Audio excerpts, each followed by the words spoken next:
I lijep pozdrav, evo nas danas u još jednom tutorialu gdje ću vam pokazati kako da napravite svoj barkod. Vrlo je jednostavno, idete na ovaj sat barcodetech.ig, ne brinite se, link ću staviti u opis, tako da nemate šta da brinete. I ovdje birate kod koji ćete napraviti. Znači ovdje kliknete na Linear Codes, to će vam biti postavljeno po defaultu kad uđete u stranicu i birate sad ovdje.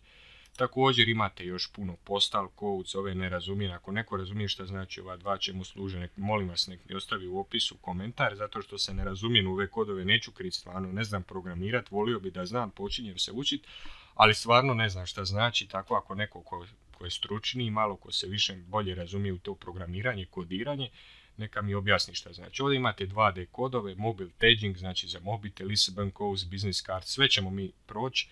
Ali ajde sad kad uđete u stranicu, dobit ćete ovako po defaultu kod EN28. I vi sad kako ćete ovo napraviti? Znači nešto napišete, bilo što, ne morate se držati ovog formata ABC, crtica ABC i tako dalje. Napišete, evo recimo ja ću napisati Milix Videos, ime mog kanala. I kad ste to napravili, idete vamo na refresh.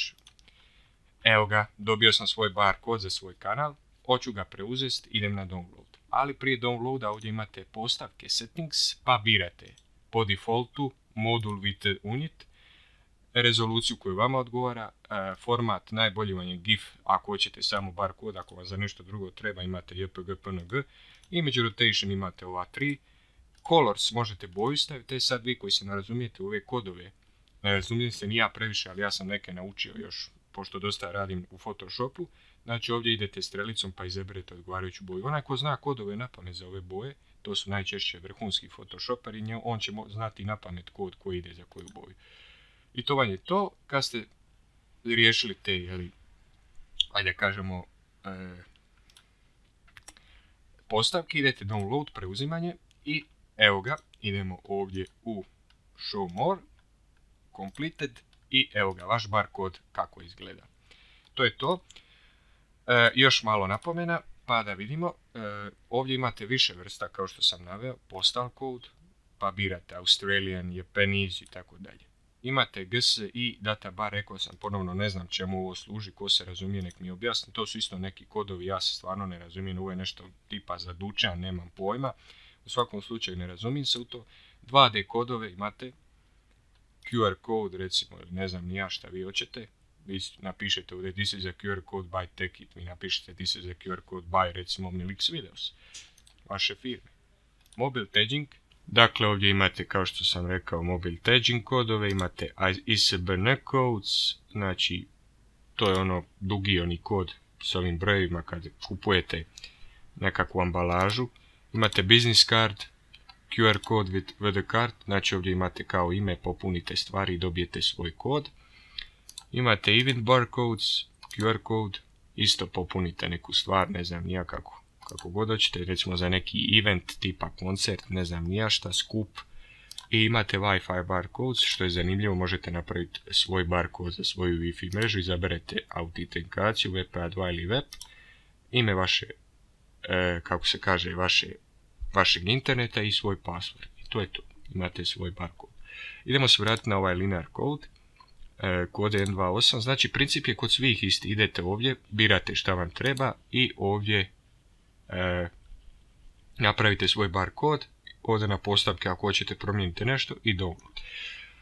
Ponavljam opet, ko zna što je ovo, čemu ova dva služi, nek mi javi dole u komentaru, bio bi mu zahvalan, pošto ja ne znam programirati, nisam programer, ali volim računala i to, pa sam našao ovu zanimljivu stvar na internetu, pa sam odlučio s vama podijeliti da se i vi malo informirate. Volio bi znati programiranje, kažem učim se, sad je to manje bitno. I vi ovdje imate, ko se zna programirati, znači u ovim jezicima isprogramirati ovaj kod, znači morate imati nekakvu svoju bazu podataka gdje možete taj određeni proizvod ili uslugu zaštititi kao vaš autentični barkod. Ovo je znači jedan tutorial za ljude koji su razumiju, koji se ne razumiju, ko radi nekoj firmi ili ne znam nija, pa želi napraviti svoj barkod. Znači, jako je korisno, nije komplicirano, idete na ovaj sajt i to vam je to. Eto, Nadam se da sam vam pomogao, nešto vam informirao vas ako niste znali.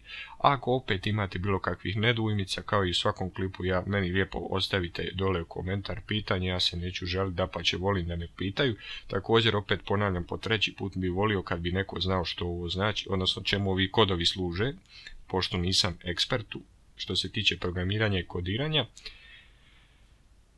I eto, to je to. Možete lajkati, šerati, volio bi kad bi se pretplatili, besplatno je pa tim više. I mi se vidimo do nekog sljedećeg puta.